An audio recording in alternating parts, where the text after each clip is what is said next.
ఇలాంటి 'పుష్ప 2' ఘటన అంతా చూస్తున్నారు మీరు. సంజయ్ థియేటర్ దగ్గర నుంచి ఇదంతా జరుగుతున్నది.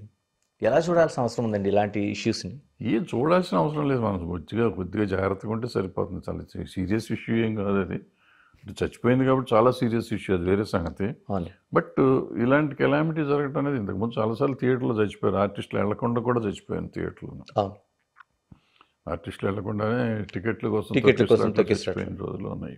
మనం జాగ్రత్తగా ఉండాలి. అప్పటికి ఇప్పటికీ కూడా మనం జాగ్రత్తగా ఉండటం అనేది అవసరం. చాలామంది ఫ్యాన్స్ సినిమాకి వెళ్ళి ఆ కటౌట్ల మీద నుంచి పడిపోయి చచ్చిపోయిన వాళ్ళు ఉన్నారు. అవును. వెళ్తా వస్తానో, సినిమాకి వస్తానో లేకపోతే ఫంక్షన్కి వస్తాను మోటార్ సైకిల్ మీద పడిపోయి చచ్చిపోయిన వాళ్ళు ఉన్నారు. సో ఎప్పటికప్పుడు ఇట్లా చచ్చిపోయిన వాళ్ళు చాలామంది ఉంటున్నారు. లేదా ఫ్యాన్స్ కొట్టుకొని చచ్చిపోయిన వాళ్ళు ఉన్నారు. రకరకాలుగా చావులు ఉంటున్నాయి ఫ్యాన్స్కి. సో ఇవన్నీ తగ్గాలి. ఎందుకు ఫ్యాన్స్ అభిమానం ఉండొచ్చు కానీ ఇట్లా ప్రాణాల మీద తెచ్చుకుని ఎందుకు పేరెంట్స్ని ఇబ్బంది పెడతారు అనేది నా పాయింట్. పోనీ అటువైపు నుంచి చూడొచ్చండి. ఇటువైపు నుంచి అంటే ఫ్యాన్స్ అంటేనే వాడు ఒక మేనియాలో ఉంటాడు. నిజంగానే ఒక దేవుడు. ఆ దేవుడు వచ్చే టైంకి వాడు ఏమైనా చేస్తాడు. మనకు ఆ సంజయ్ థియేటర్లో కనిపించింది అది.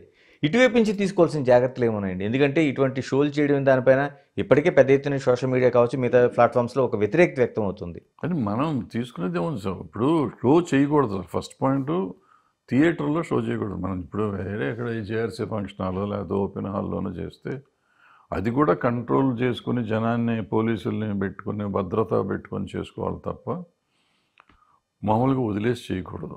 ఎందుకంటే వీళ్ళు అభిమానుల మీద పడిపోయి చాలా గొడవ అవుతా ఉంటున్నాం. సో ఇటువంటి థియేటర్లకు అనేది వెళ్ళటం అవాయిడ్ చేయాలి. సాధ్యమైనంత వరకు మానేస్తే బెటరు.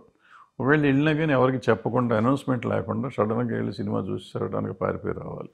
ఇంతకుముందు చేసేవాళ్ళు అట్లాగే చేసేవారు హీరోలు అంతా. ఓకే. అలా చేస్తే